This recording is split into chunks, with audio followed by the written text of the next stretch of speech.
सत श्री अकाल दोस्तों, मैं थोड़ा होस्ट ते दोस्त दलजीत अजनोहा। अज असी जिस शख्सियत को अपने दर्शकों के रूबरू करने का उपराला कर रहे हैं वो एक बहुत ही डिफरेंट अलग तरह की शख्सियत आ, क्योंकि असी अक्सर समाज के देखते हैं कि किते ना किते लड़की को लैके फीमेल को लैके कोई ना कोई लोगों के जोड़े विचारों का आदान प्रदान होता है कि कोई काम जोड़ा बेशक दुनिया चंद तक पहुँच गई। जिहड़ियां लड़कियां साडियां आ हर फोर्स के प्रोटैक्शन फोर्स के बॉर्डर सिक्योरिटी फोर्स होर अदर जिहड़ियां फोर्सिस काम कर रही, पर फिर भी जोड़े सारे समाज के कुछ एक अंग है वो लड़की को घरों बाहर जान देन या स्कूल के यूनीवर्सिटी के जाने तो भी ग्रेज करते हैं।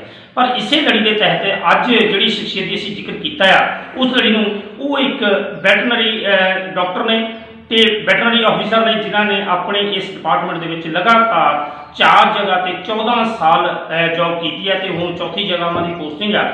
तो जिथे असीं उन्होंने इस शख्सियत बारे गल करांगे नाल दी नाल मैं अपने दर्शकों के स्रोतियों को यह भी गल दस दियां भी ये एक वैटनरी डॉक्टर के कारण ही नहीं अपने स्रोतियों की कचहरी में उन्होंने एक अलग जोड़ा शौक अपने परिवार के नाल अपनी ड्यूटी के नाल एक होर उन्होंने बड़ा अहम शौक है जोड़ा लिखण का। जी लेखनी है लेखक अज अक्सर देखते हैं भी असीं लेखक को अपना टाइम चाहिए तो टाइम के नाल फाइनैशियली बिजी होना चाहिए तो होर जड़ियाँ बहुत जोड़े सोर्सिस जोड़े होने चाहिए। डॉक्टर प्रीत राणा जोड़ा मैं अपने दर्शकों को यह भी गल दस दियाँ भी जोड़े डॉक्टर राणा प्रीत गिल जी है वो अपने ड्यूटी के नाल जी लेखनी का अपने परिवार के नाल भी अपने बच्चों का भी बहुत तरीके के नाल वधिया ढंग के नाल परिवार का पालन पोषण करते हैं। अज असीं इस इंट्रो तो बाद इस गुफ्तगू तो बाद जी असीं गलबात की है उन्होंने आप उन्होंने मुखारबिन तो उन्होंने सुनती अपने दर्शकों के कोल कोशिश कर रहे हैं कि डॉक्टर साहब अपने बारे अपनी लाइफ बारे अपनी ड्यूटी बारे तो नाल दी नाल जिहड़ा लिखण दिया वो असीं अगले जी गलबात करांगे वो करांगे। डॉक्टर राणाप्रीत गिल जी स्वागत है जी तुहाडा साडे चैनल पर जी। थैंक यू बहुत बहुत धन्यवाद जी। तो बहुत अच्छा लग रहा है तुहाडे नाल गलबात करके। डॉक्टर राणाप्रीत गिल जी असीं जिवें मैं दसी है एक समाज की गल की आ असीं सब तो पहला ये चाहुंदे हां इस वेले तुसीं बजवाड़ा जिला हुशियारपुर का पिंड बजवाड़ा जिथे वैटनरी हॉस्पिटल बतौर वैटनरी ऑफिसर ड्यूटी कर रहे हो अक्सर असीं देखते हैं जो तुसीं आपां जिहड़ी गुफ्तगू की है इस विचारां के आदान प्रदान तो पहलां ते तुसीं जिहड़ा ये अपने जिहड़े पशुओं की देखभाल जां एज ए डॉक्टर जाने हो तो लोगों के समाज के तुहानूं किहो जिहा जिहड़ा हुंगारा मिलदा जां किहो जी कदी गलबात सुनी करी? देखो being doctor being veterinary doctor ते बीइंग लेडी बहुत अच्छा रिस्पॉन्स मिलता है। तो साढ़े महकमे के विच पंजाब एनिमल हसबेंडरी डिपार्टमेंट के विच इस वेले लड़कियों की तादाद बहुत ज़्यादा है।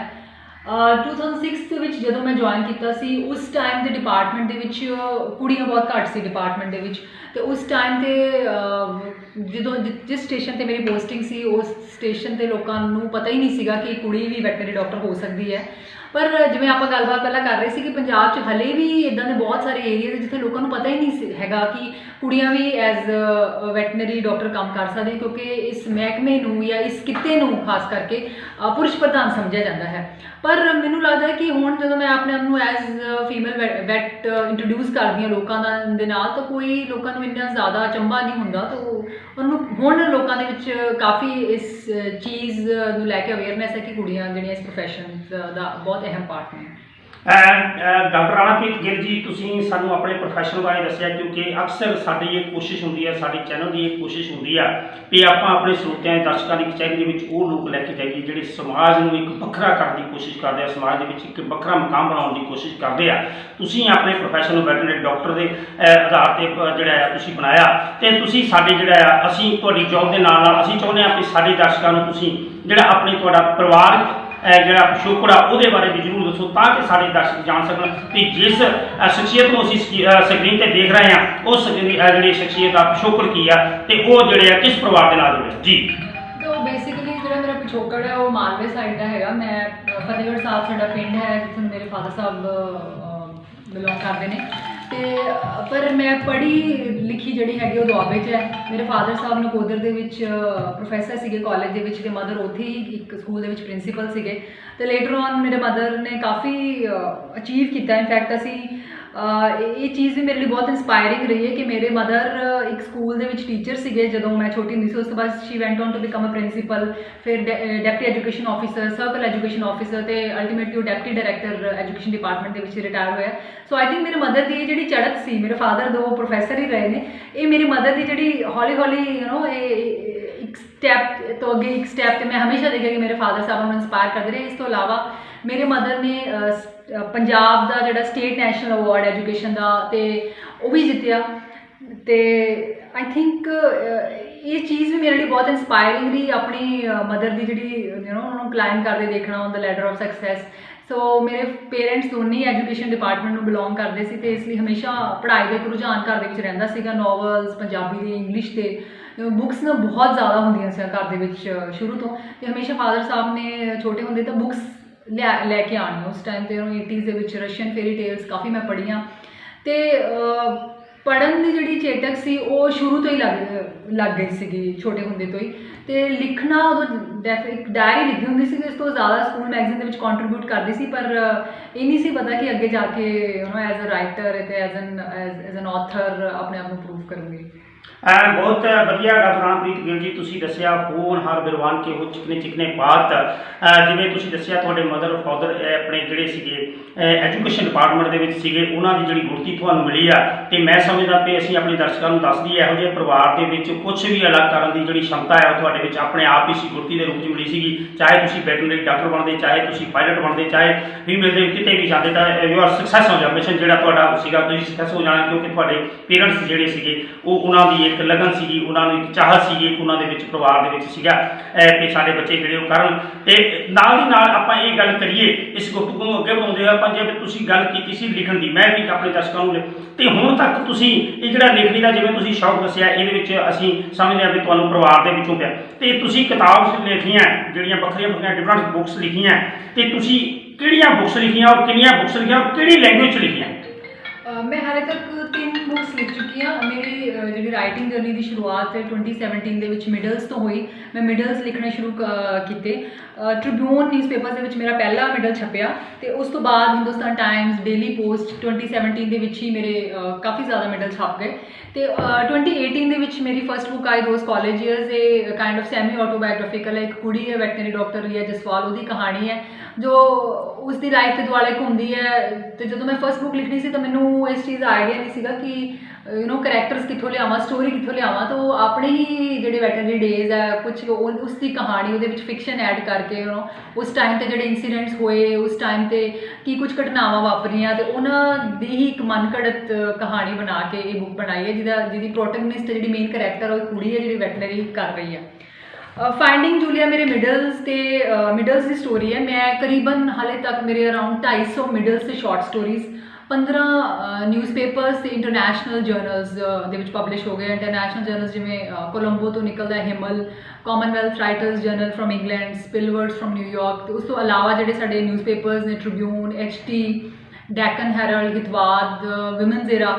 ਸੋ ਇਹ ਜਿਹੜੀ ਮੇਰੀ ਮਿਡਲਸ ਤੇ ਆਰਟੀਕਲਸ ਹੈ ਵਿੱਚ ਜਿਹੜੇ ਸ਼ੁਰੂਆਤ 'ਚ ਛਪੇ ਅਰਾਊਂਡ 80 ਆਰਟੀਕਲਸ, ਉਹਨਾਂ ਦੀ ਕੰਪਾਈਲੇਸ਼ਨ ਹੈ। ਬਾਕੀ ਦੇ ਆਰਟੀਕਲਸ ਦੀ ਕੰਪਾਈਲੇਸ਼ਨ ਮੈਂ ਅੱਗੇ ਕੱਢਣ ਦਾ ਵਿਚਾਰ ਹੈ ਮੇਰਾ। ਸੋ ਇਹ ਮੇਰੀ ਤੀਸਰੀ ਬੁੱਕ ਹੈ। ਇਹ ਸਾਰੀ ਇੰਗਲਿਸ਼ ਦੇ ਵਿੱਚ ਨੇ। The misadventures of a vet. ਜਦੋਂ ਮੈਂ ਆਪਣੀ ਪਹਿਲੀ ਬੁੱਕ ਲਿਖ ਲਈ ਦੋਜ਼ ਕਾਲਜ ਈਅਰਸ, ਤਾਂ ਮੈਨੂੰ ਲੱਗਿਆ ਕਿ ਜਿਹੜੀ ਕੁੜੀ ਹੈ ਰੀਆ ਜਸਵਾਲ, ਇਹਦੀ ਕਹਾਣੀ ਤਾਂ ਖਤਮ ਹੋ ਜਾਣੀ ਹੈ, ਕੁੜੀ ਦਾ ਤਾਂ ਇੱਕ ਅਸਤਿਤਵ ਵੀ ਖਤਮ ਹੋ ਜਾਣਾ। ਸੋ ਮੈਨੂੰ ਕਿਤੇ ਨਾ ਕਿਤੇ ਲੱਗਦਾ ਸੀਗਾ ਬਿਕੋਜ਼ ਉਹ ਮੈਂ ਕ੍ਰੀਏਟ ਕੀਤੀ ਸੀ, ਮੇਰੇ ਕਰੈਕਟਰ ਦੇ ਉਹਦੇ ਵਿੱਚ ਸ਼ੇਡ ਸੀਗੇ, ਤਾਂ ਮੈਨੂੰ ਲੱਗਦਾ ਕਿ ਇੱਕ ਸਟੋਰੀ ਜ਼ਰੂਰ ਕੰਟੀਨਿਊ ਹੋਣੀ ਚਾਹੀਦੀ ਹੈ। ਸੋ ਉਸੇ ਇਸ ਕੁੜੀ ਦੀ ਉਹ ਇੱਕ ਵੈਟਰਨਰੀ ਡਾਕਟਰ ਬਣ ਜਾਂਦੀ ਹੈ, ਉਹ ਲਾਈਫ 'ਚ ਕੀ ਪ੍ਰੋਗਰੈਸ ਕਰਦੀ ਹੈ, ਉਹਨਾਂ ਦੀ ਲਾਈਫ 'ਚ ਕੀ ਕੀ ਘਟਨਾਵਾਂ ਹੁੰਦੀਆਂ ਹਨ, ਤੇ ਉਹਦੀ ਹੀ ਸਟੋਰੀ ਅੱਗੇ ਹੈ the misadventures of a vet. So ਇਹ ਮੇਰੀਆਂ 3 ਬੁੱਕਸ ਨੇ। ਡਾਕਟਰ ਸਾਹਿਬ ਤੁਹਾਡਾ ਬਹੁਤ ਵਧੀਆ, ਤੁਸੀਂ 3 ਬੁੱਕਸ ਹੁਣ ਤੱਕ ਲਿਖੀਆਂ, ਉਹ ਤਿੰਨੋਂ ਇੰਗਲਿਸ਼ ਦੇ ਵਿੱਚ ਲਿਖੀਆਂ।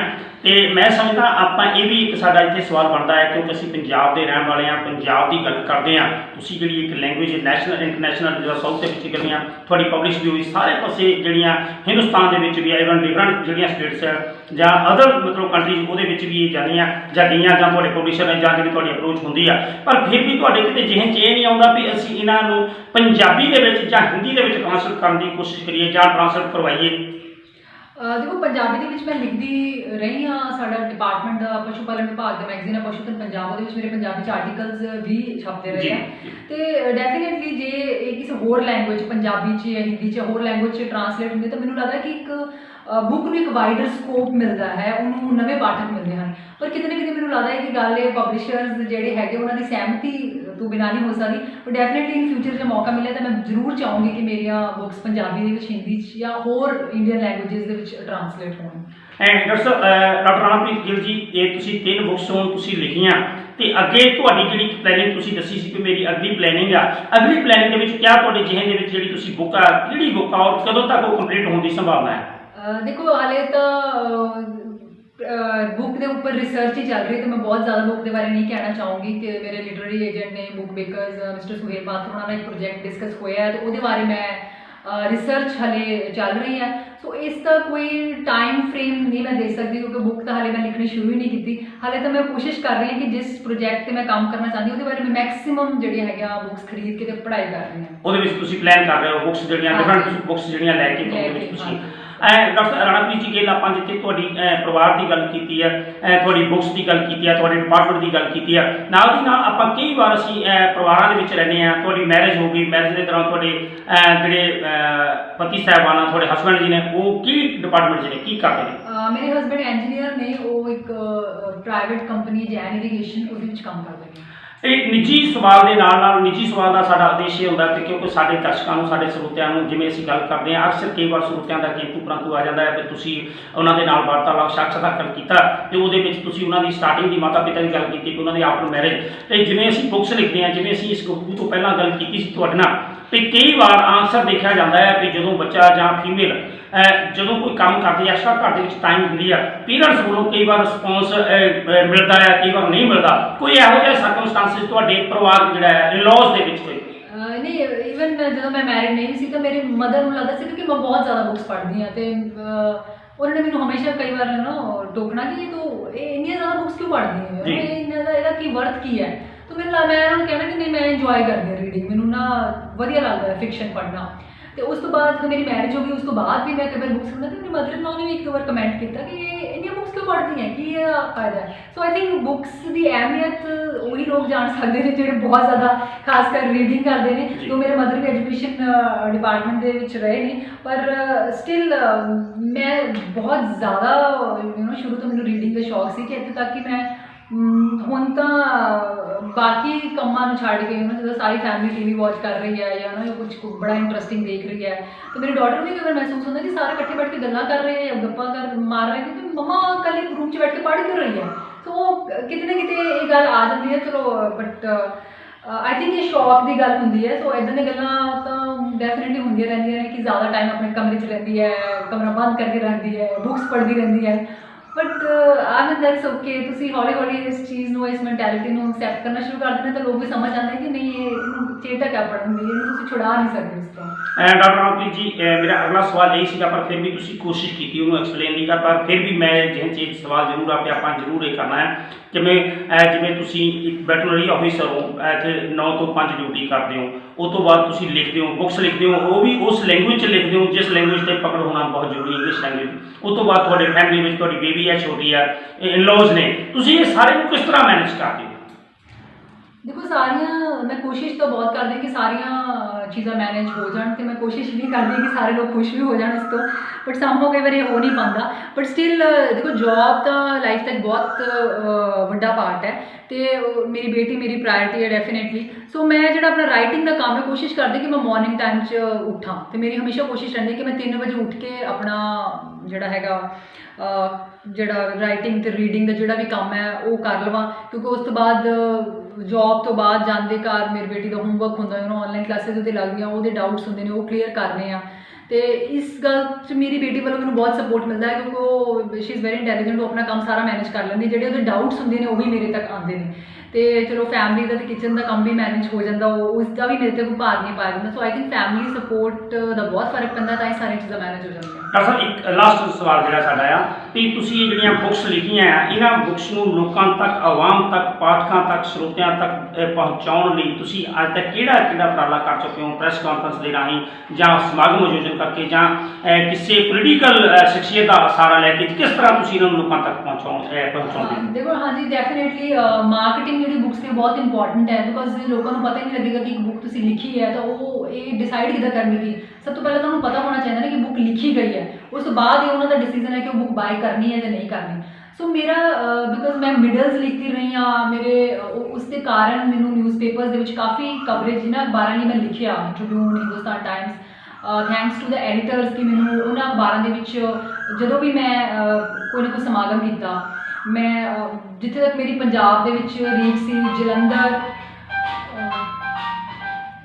ਜਲੰਧਰ, ਅੰਮ੍ਰਿਤਸਰ, ਲੁਧਿਆਣਾ, ਇਹਨਾਂ ਸ਼ਹਿਰਾਂ ਦੇ ਵਿੱਚ ਮੈਂ ਬੁੱਕਸ ਦੇ ਫੰਕਸ਼ਨਸ ਕੀਤੇ।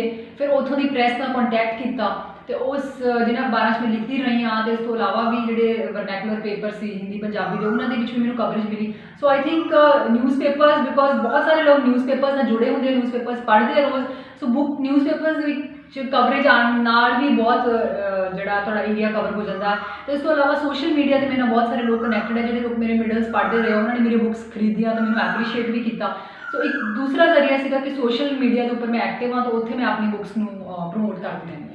ਡਾਕਟਰ ਸਾਹਿਬ, ਆਪਾਂ ਡਾਕਟਰ ਰਾਣਾ ਸਿੰਘ ਗਿੱਲ ਜੀ, ਅਸੀਂ ਗੱਲ ਕਰਦੇ ਸੀ, ਤੁਹਾਡੇ ਨਾਲ ਵਾਰਤਾਲਾਪ ਕੀਤਾ, ਸਾਖਾਤ ਕੀਤਾ ਤੁਹਾਡੇ।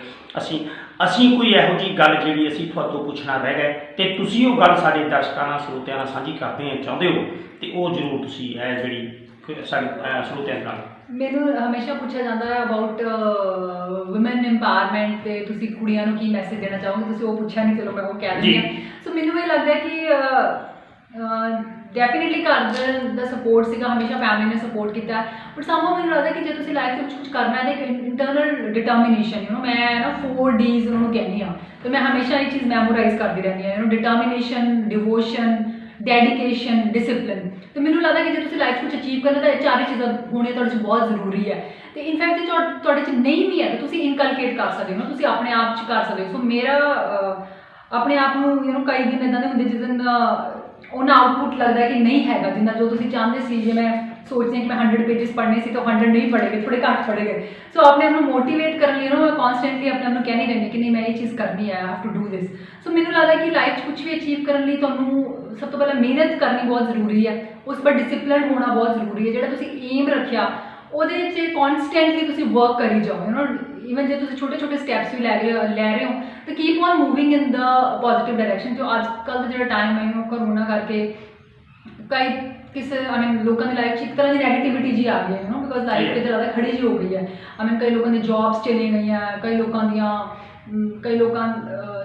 ਸੈਲਰੀ ਕੱਟਸ ਲੱਗ ਗਏ ਆ। ਸੋ ਮੈਨੂੰ ਲੱਗਦਾ ਕਿ ਇਸ ਟਾਈਮ 'ਤੇ ਖਾਸ ਕਰ ਆਪਣੇ ਆਪ ਨੂੰ ਪੋਜ਼ੀਟਿਵ ਅਤੇ ਮੋਟੀਵੇਟਡ ਰੱਖਣਾ ਬਹੁਤ ਜ਼ਰੂਰੀ ਹੈ। ਅਤੇ ਉਸ ਤੋਂ ਬਾਅਦ ਜਦੋਂ ਤੁਸੀਂ ਵਰਕ ਕਰਦੇ ਹੋ ਤਾਂ ਲਾਈਫ 'ਚ ਵਧੀਆ ਚੀਜ਼ਾਂ ਹੋਣ ਲੱਗ ਪੈਂਦੀਆਂ ਨੇ ਜੇ ਤੁਸੀਂ ਇੱਕ ਪੋਜ਼ੀਟਿਵ ਐਟੀਟਿਊਡ ਰੱਖਦੇ ਹੋ। ਡਾਕਟਰ ਸਾਹਿਬ, ਤੁਸੀਂ ਬਹੁਤ ਵਧੀਆ ਸਾਡੇ ਨਾਲ ਗੱਲਬਾਤ ਕੀਤੀ। 4D ਦੀ ਜਿਹੜੀ ਤੁਸੀਂ ਆਪਣੇ ਕੋਲੋਂ ਤੁਸੀਂ ਜੋ ਆਪ ਮੰਨਦੇ ਹੋ 4D ਜਿਹੜੇ ਡਿਫਾਈਨ ਕਰਨ ਦੀ ਕੋਸ਼ਿਸ਼ ਕੀਤੀ ਹੈ। ਤੁਸੀਂ ਗੱਲ ਕੀਤੀ ਸੀ ਲੜਕੀਆਂ ਨੂੰ ਮੈਸੇਜ ਦੇਣ ਦੀ। ਮੇਰਾ ਇਹ ਸਵਾਲ ਸੀਗਾ ਵੀ ਤੁਸੀਂ ਜਿਹੜਾ ਹੈ ਕੋਈ ਅਸੀਂ ਵਿਸਰ ਗਏ, ਅਸੀਂ ਭੁੱਲ ਗਏ ਤੁਹਾਡੇ ਰਿਗਾਰਡਿੰਗ, ਤੁਹਾਡੇ ਡਿਪਾਰਟਮੈਂਟ ਦੇ, ਤੁਹਾਡੀ ਇਹਦੇ ਰਿਗਾਰਡਿੰਗ ਗੱਲ ਕਰਨਾ। ਇਹ ਜਿਹੜੀ ਲਾਸਟ ਦੀ ਗੱਲ ਹੁੰਦੀ ਹੈ ਕੀ ਮੈਸੇਜ ਦੇਣਾ ਚਾਹੁੰਦੇ ਹੋ, ਉਹ ਲਾਸਟ ਕੁਐਸਚਨ ਦੇ ਵਿੱਚ ਆਉਣਾ ਸੀਗਾ।